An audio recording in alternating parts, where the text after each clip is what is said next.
welcome back to the Can You Dig It podcast. We're here in episode number 2 with Jessica Ribello from Unleashed Potential Life Coaching and myself, Jordan Nacht, from the Center for Alignment, here to spread awareness, fulfillment, alignment, really by bringing our unique approaches to and perspectives on mental health, emotional awareness, and personal growth. And today's episode, I'm quite excited for. We came up with the title for it, and we both thought it was a great idea, especially based on some of the experiences we've had. So I'm excited to let it rip. Title of today's episode is "Just Because We Can Dig It, Does It Mean We Should?" So, Jessica, I'm just going to kind of let you take it away. What's your reaction to that? How does that make you feel? I don't think I love that question. I love that. I say it so patronizingly. I love that question. Even in session, I'll say it patronizingly. Like, don't hate me, but how does this make you feel? I gotta exit. I think the first thing that comes to mind is just overanalyzing. And I feel like I've shared this with you before. I am the queen bee of overanalyzing some situations, not all. But it's my own fault. I definitely overanalyze situations, and I think a lot of people do. And I think a lot of times we feel like it's helpful and like we're doing a good thing because we're like really analyzing the situation and we're looking at the pros and cons of it. But I think in the interim, we're kind of stirring ourselves a little crazy or a little confused, and then it doesn't really always work out the way we once thought it would. So just because we can dig, does it mean that we should? It makes you think of overanalyzing. So is that, I would imagine, and this is kind of rhetorical, that you're not saying there's never a time to dig or it's the wrong thing to do. It's more like when taken to an extreme, something along those lines. Correct. And I think we all can be very extreme. I think our thinking patterns can be extreme. And I think we have it to a fault that we stick to the same way of thinking because it's worked for so long that it's like, okay, this is just how it has to be done. And that's just not actual. Right. Yeah, it's true. That's very true. And that's, I think the difference if you had if we had a political debate, I don't even know where this just came from. If we had a political debate between like a mental health counselor or let's say a psychologist with their PhD and a life coach, right? The argument would be, well, you have to dig, you have to understand, you have to go back to the root. And the coach would say, well, no, I mean, I make plenty of money in my business. I'm successful. I've helped people change. I know the impact I've had on people's lives, and we don't do that. We just go to goal setting and behavioral change and habit, attuning habits and accountability. I also think some digging when it comes to life coaching, I think some digging is needed when the person you're working with doesn't know where the root falls, right? And like, we don't really need to know what the root looks like, what it feels like, what it tastes like. You know what I mean? Like, we don't need to know everything about the root, but we kind of need to know at least where it's tracked to, because sometimes that helps us figure out like, okay, why am I doing what I'm doing this way? In my opinion, at least. And I think you're absolutely right too. And something you just said, it made me think about something you said last episode. Clearly, you're very insightful, and I learn a lot from you. So, obviously. Something you had said about readiness last episode. I don't know if you even remember saying that. Client readiness. Just own it. Just go with it. Just own it. You said, we were talking about, the difference between or when somebody would go from counseling to coaching. And you said readiness. And we talked about, what makes somebody ready. And, and it's interesting because I do find quite a few of my coaching clients have therapy history. They've gone to therapy. They'll say things like, well, when I was in therapy, we talked a lot about my mom and my relationship with her and ... Or, the emotionally unsafe household I grew up in and how that like chronic trauma, impacted me throughout my life, like something along those lines. So I think, when we look at this balance between like, we don't want to analyze. We don't want to analyze. I'm very intelligent. We don't want to analyze. I know. You should probably do the podcast with somebody else. Just throwing that out. New partner. Sorry. Episode 2. Right. Yeah. Episode 3. Welcome, the new host. Not me. Anyone else. But no. I think the analysis part, ideally we have this balance, right, between the analysis, the understanding. And I think after years of counseling, ideally you have this, for lack of a better word, like simplified understanding. You can take yourself to the root cause without having to go, so crazy or get so emotional, or that, like, because you've worked through the emotions and have felt the emotions. You've gotten mad at your parents for being and doing their best and being who they are. And you're at peace and you've forgiven them because you understand that they're that way because their parents were that way and their parents were a certain way and there's just been this line of conditioning. And at the end of the day, you want to be empowered. So you're done blaming everybody else and being angry at everybody else and pointing the fingers this way and say, if I want to be angry at anybody, it's on me because I'm not being consistent with the change that I needed to bring today. I mean, that's empowerment. And that's where I think we go from, we get the counseling into the coaching. Does that make sense? Something along those lines? I agree with you. There's a word you use, though, and it's consistency. And I think consistency means different when it comes to therapy and when it means coaching. Interesting. And I think consistency in therapy is like, are you being consistent with going to the darkness or speaking of the darkness, right? Like, can you go there session after session and tell me about the traumas or the hardships of it? And I think that's consistency in therapy. And then I think consistency with life coaching is like, can you show up for yourself each session?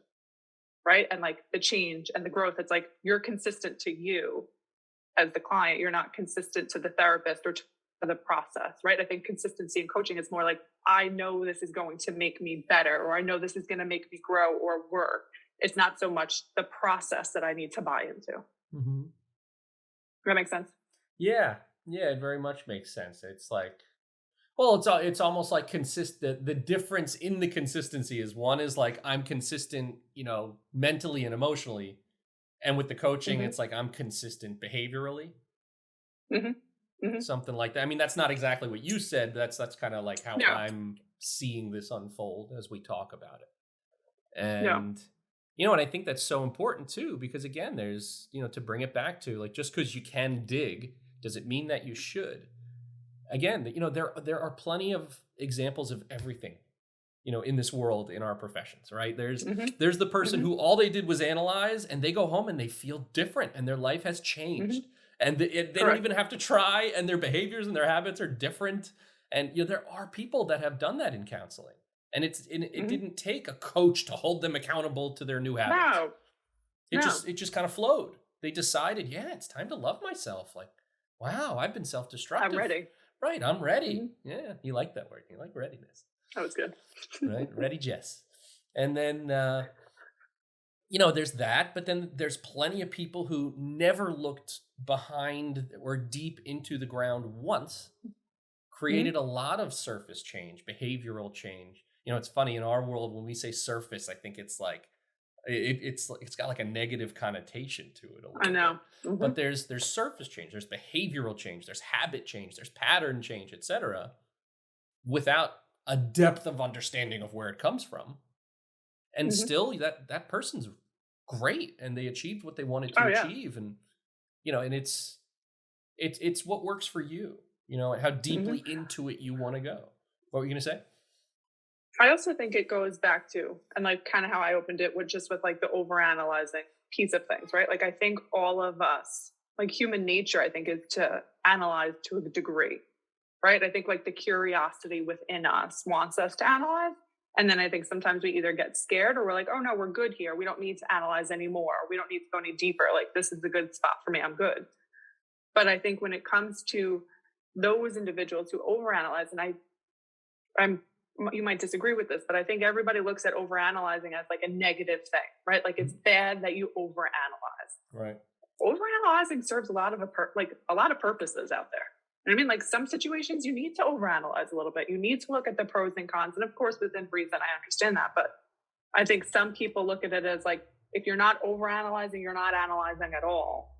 And like, there is a really big middle ground depending on the person and obviously depending on the situation of like, how far down do you need to dig to get there? That's different for each person too. I might have just rambled. Yeah. I don't know if any of that makes any sense, but yeah, no, that was totally incoherent, and I think we're all good. Dumber after listening to you. No, that was great. Excellent. That was great. My response New partner was next episode. Just saying. Right. So basically we're ending the podcast after this episode. In a nutshell, we're both not showing up. 2 new people will be here talking about movies instead of God knows what. Self-awareness. Right. Oh man. No, I think I it's hard for me to disagree with anything you say, because I'm open to like every perspective. I'm aware that like, while so many therapists or coaches may come in and be like, you have to work on that anger. Well, there's some people that anger works for, especially compared to who they used to be. And who are we to say that relatively that's not better for them? It's their choice. It's up to that person. So I think it's very important that we take in everything that, each of us have to say. And if, of course we can make a rude comment towards one another, that seems to be what we do. Yeah, it's helpful. But rolling with it and taking it in, even if you don't agree with the entire thing and every specific word, taking something from it and incorporating it into your world, something new, adding on, building, growing. How do we grow? Well, if you're growing, there's something new added, whether it's a layer or an extra branch or a leaf, something. I'm using tree metaphors here, but I was just going to say, I like what you did there. No, thank Tying you. it all in here. Thank you. Talking about going to roots, and this and that. Yeah, I like it. Right? I like it. So, yeah, I think there's a lot of validity in that. It's tough that, you talked about it being or viewed as like extreme or viewed as a bad thing that people overanalyze. And it really I'm totally with you on that. I think for me especially, like it's something that, like, you owned it, I'll own it. It's something I've done most of my life. It's something that probably, helped me go into the field to get my license in mental health counseling. Because for me, it was a normal, natural thing that I did. It was let's say, talent, a God-given talent that just developed throughout my lifetime.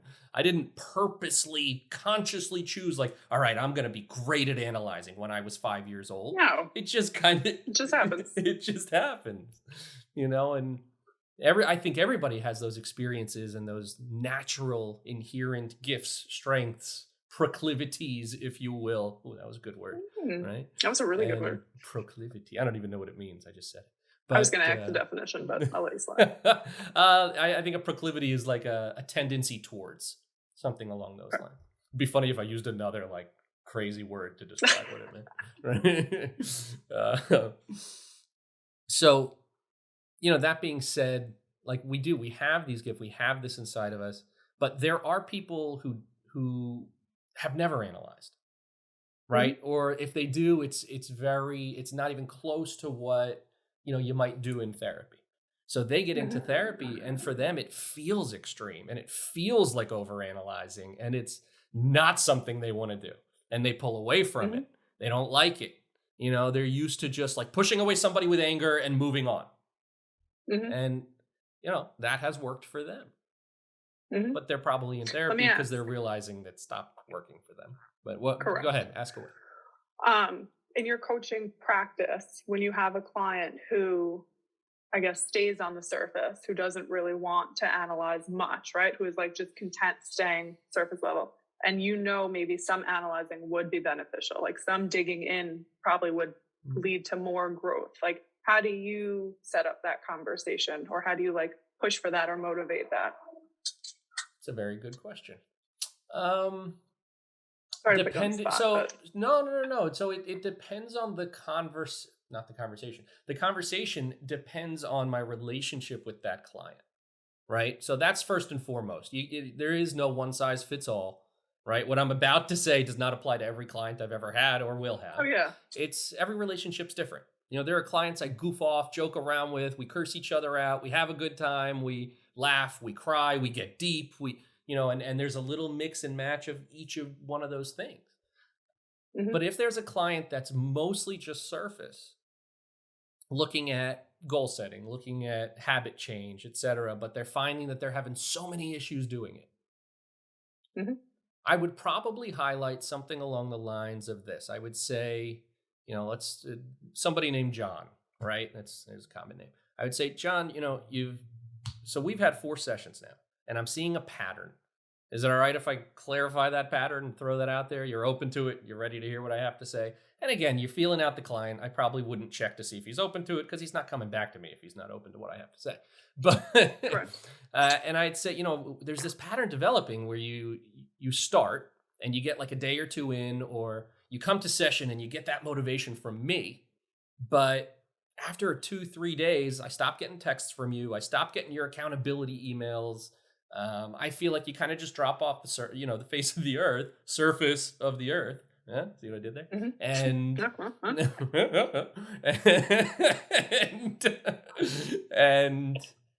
I just I want to look at that because what we're doing, there's already this pattern. And from what you've told me, you're able to do things for a short amount of time, but then you step away from them. So why do we want to keep doing the same thing? Let's change it up a bit.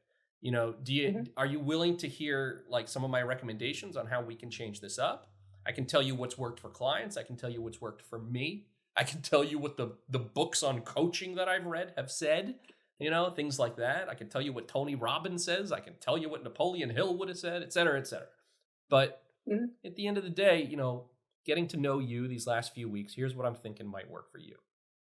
And then I would say something along the lines of, I think we need to go a little deeper and understand, what's getting in the way.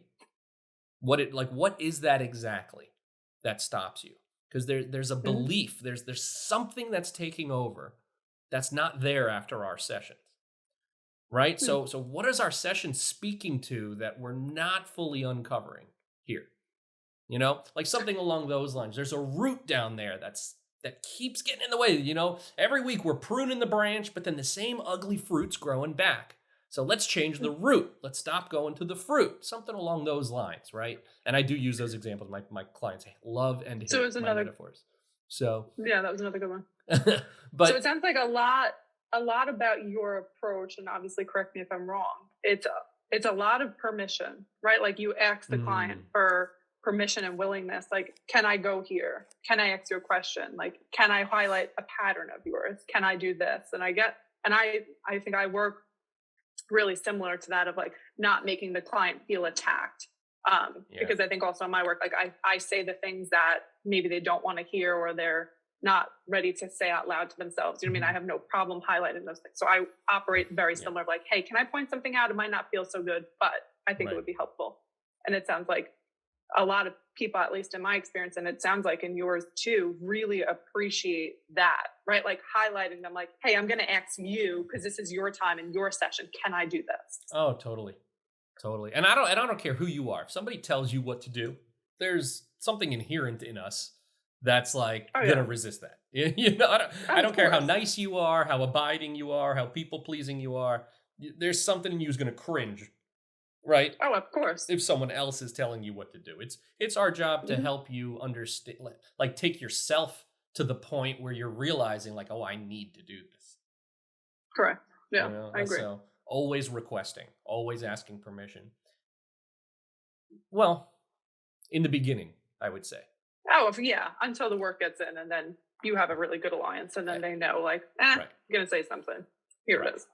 Yeah, and that alliance is a huge, huge part of it. And for what it's worth, there are plenty of times where that alliance is built with, again, the accountability, the consistency we talked about.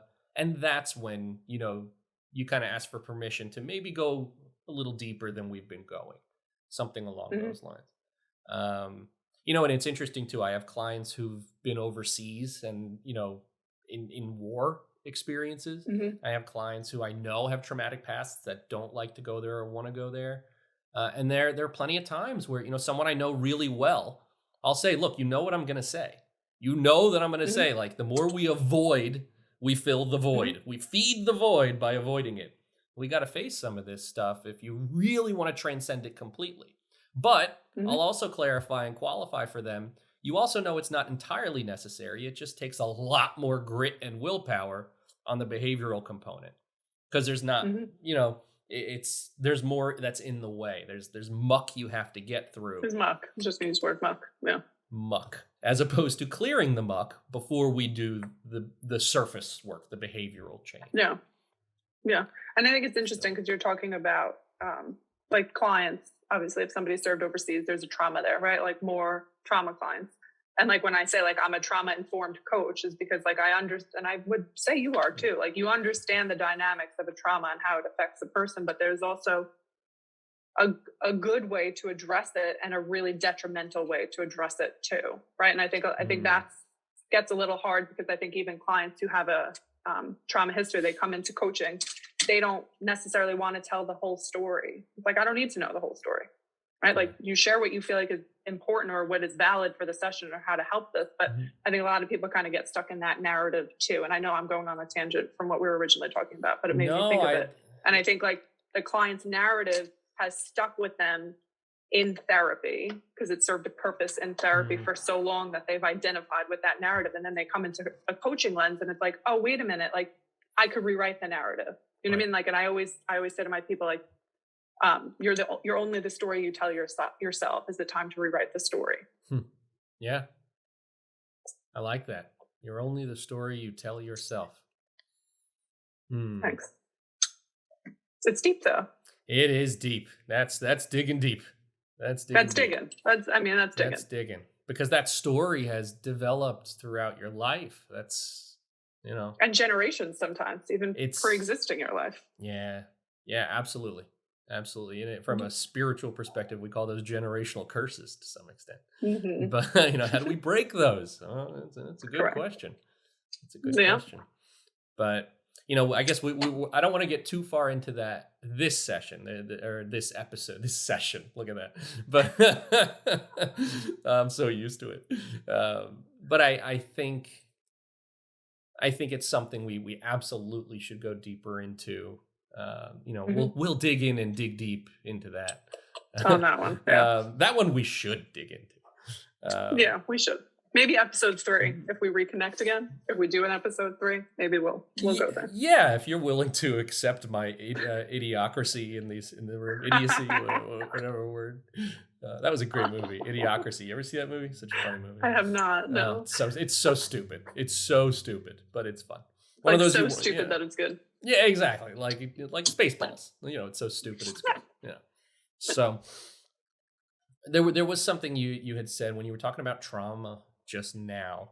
And trauma, that's something we're totally going to get into, because I think, approaching trauma from a coaching perspective. And, when I think the biggest difference is like, the support is there, the unconditional positive regard is there, but if you're seeing a coach as opposed to a therapist, like people walk into therapy and you meet the client where they're at, right? With coaching, you meet the client where they're at, but the clients by owning the fact that they walked into a coach's office, they're basically saying, "Coach me." Like, tell me, exactly. Like, I want to get here. I want to win the game. How do I win the game? This is where I want to go. How do I get there? So we have a little more freedom to, I don't want to say push, because I would never push anybody, but to bring up a little more consistently, right? To go back to the consistency, that this is where we need to go. This is the pain we need to face if we're going to heal it. The only way that wound is becoming a scar is by, everything else in life. The more you practice makes perfect. The more you do it, the easier it gets. You build up this resilience with pain. We're gonna have to face the pain together. And then I'll model it, and I'll even come up with it. I'm happy to bring you painful experiences I've been to that, been through, that if I really want to, I could easily cry my eyes out about them. I really could. It's gotten to the point where I faced them so many times that even if I do cry, it's fine. Like I own it. Yeah. I needed that. That was necessary. But then there's times where I can just talk about it neutrally too.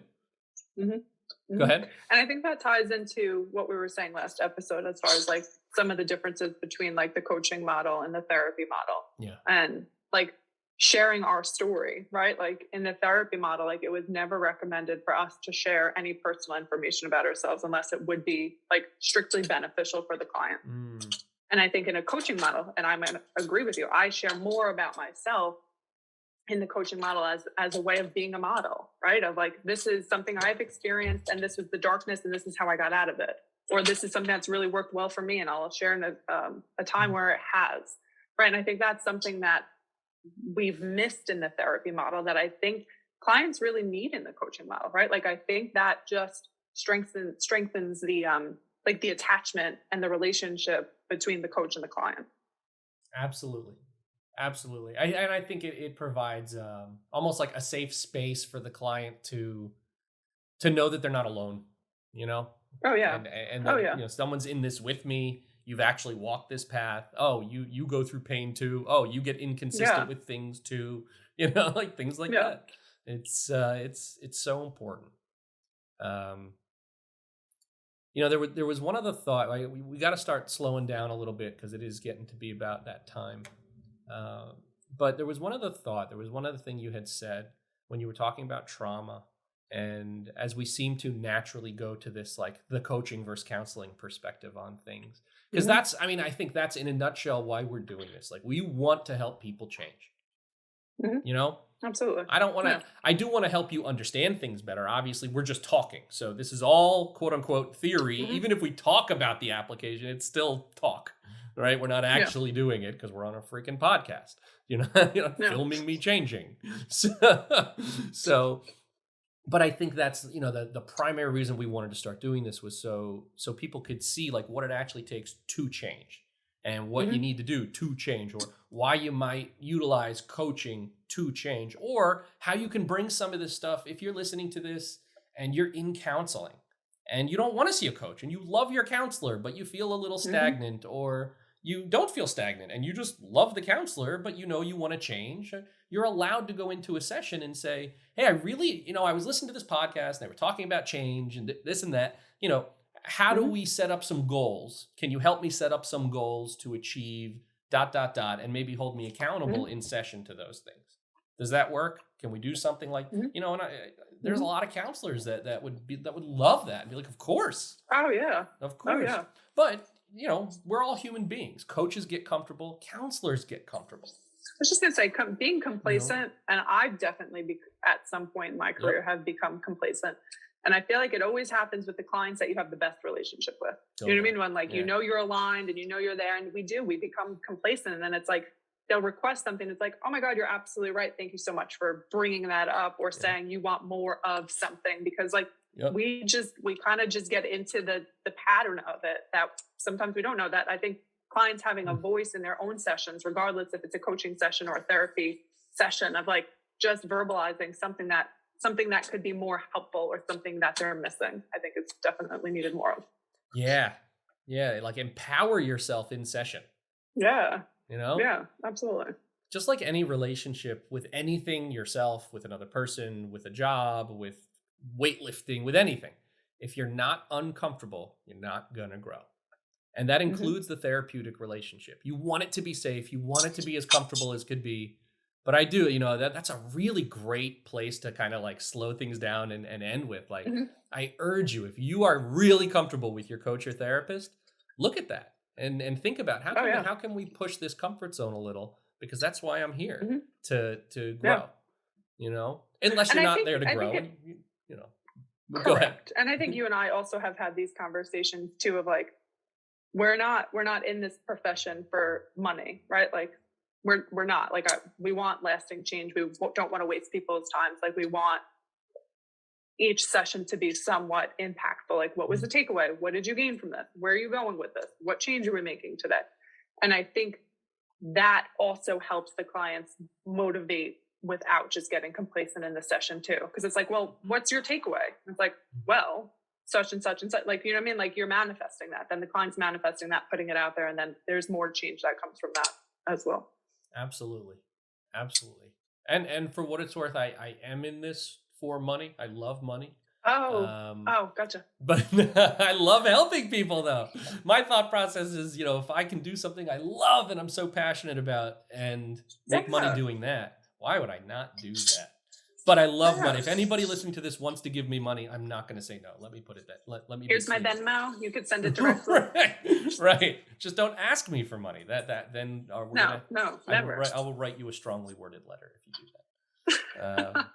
But readiness, I think, again, like going back to and just summarizing like that, just because we can dig it doesn't mean that we should. And I think what we're talking about is ideally there's this balance with the two, and you get to this place of understanding where you are ready. You understand the roots, you see the roots, you get the roots, and now you're ready to prune the branches, change the fruits, etc. Go into the surface. And it's going to be different for everybody. There are people with serious traumatic histories that they just cannot go there, and you should not be pushed to go there. And there's nothing, it's not healthy. Right. And you don't have to go there to be happy and live a great life. And, I just, when I said have to right now, there's a dog under my feet that just freaked out. But, I think Joe gets it. Yeah, exactly. So, I just want to highlight that, like, just because we're saying things on here too, doesn't mean this is the way you have to do it. I think we do a good job of qualifying that. Again, just because this works for a lot of our clients, or this is how we see it based on our experiences with the combined, 2+ decades in the field, that, God, we're old. You're a fossil, Jessica. You are a fossil. Right? That was terrible. Don't ever make that reference Don't again. tell people that. Terrible. Yeah, really. As I cover my receding hairline. I have lots of hair, I swear. But really, it's a unique path for everybody. And what looks like overanalysis to some is totally necessary for others. What looks like avoidance of analysis to some is totally appropriate and necessary for others. And again, ideally from what I've seen, the majority of clients, there is a balance of the two. And once you develop a safe enough relationship and a healthy enough alliance with your coach or counselor, you can really readily go there and bounce back and forth between, the brain and the behavior. Yeah. Yeah. So any final thoughts, rude remarks? Rude remarks, I have plenty, but I'll let you go so we could have an episode 3 together. I'm going to say that every episode, so prepare the rude remarks in advance. Perfect. I'll write them down next time. No, I just want to agree with what you said of, like, just because we're saying what works for us and what works for our clients, that's like a black and white thing, and that's like the end all and be all. Because I think there's so many different perspectives and so many different approaches that, depending on who you're working with, because every client's story and situation is so unique too. Something that we've said we wouldn't do for that person. You know what I mean? So I think there's a lot of gray matter in a lot of this. So Absolutely. We are not the end all be all in this. No, not at all. But we are amazing, and we're both so good looking, and we're both so smart, and we're the best coaches ever. And unleashpotentiallifecoaching.com, is that the site? That is the site. Unleashpotentiallifecoaching.com. I am not even on that site, and I'm telling you, go to the site. Call Jessica. She's freaking awesome. Thank you. Even though it's like my mom who's listening to episode 2 right now. But, my mom's going to call you and be like, can I tell you? And then, and for me, it's www.thecentermentor.com. It's, it's our pleasure to do this and talk about this stuff. Jessica, I can't thank you enough, as always, every week when we do this. Yes, thank you too. Of course. I mean, do you know me? Of course, you're welcome. And so humble. Thanks. We're so weird. All right, before we get too weird, let's wrap it up. Guys, thank you for listening. Cool. We'll check you next week with episode 3, and keep growing. Yeah, absolutely. Keep changing. All right.